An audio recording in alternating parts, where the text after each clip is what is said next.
президент توجیکستان امامعلی رحمان روز 20 سپتامبر قبل از سفرش به وادی رشت با امضای فرمان رقم 251 معاش وظیفه‌ای کارمندان ساحه علم را از 1 سپتامبر سال 2021 به حساب میانه 28% بالا برد. در فرمان گفته می شود که اندازه معاش عمل کننده وظیفه کارمندان ریاست اکادمی ملی علم‌های تاجیکستان و مؤسسه های تابع آن از 1 سپتامبر سال 2021 موافق ضمیمه های 1 و 2 زیاد کرده شود. به حکومت تاجیکستان سپارش داده شده است که در مدت 1 ماه سندهای معیار حقوقی دخلدار را به فرمان مذکور مطابق نمایند. خدمات مطبوعات پرزیدنت در دوام روز 20 سپتامبر با نشر یک توضیحات علاوه به این فرمان گفت تصمیم بالا بردن معاش کارمندان ساحه علم با مقصد دستگیری دولتی و تقویت وضع اجتماعی کارمندان اکادمی ملی علم‌های تاجیکستان و مؤسسه های تابع آن امضا شده.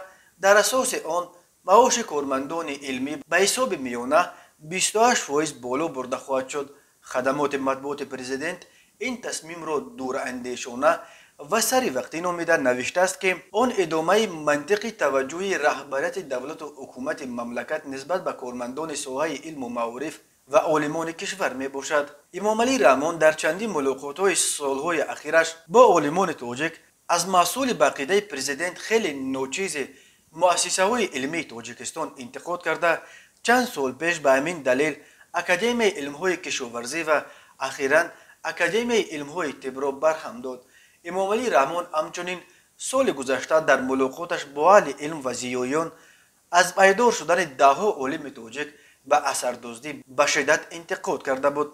دیسرنت یک پایگاه جمعیتی که حالتهای اثردزدی در رساله های توسط وک روسیه حمایه شده را تحقیق می کند تا امروز حدود 60 عالم تاجیک را به اثردزدی عیبدار کرده است. بر اساس آمار سال 2019 نشر شده در تاجیکستان 769 دکتر علم و حدود 2800 نامزد علم فعالیت می کنند. سن 64% آنها از 60 بالا بوده است.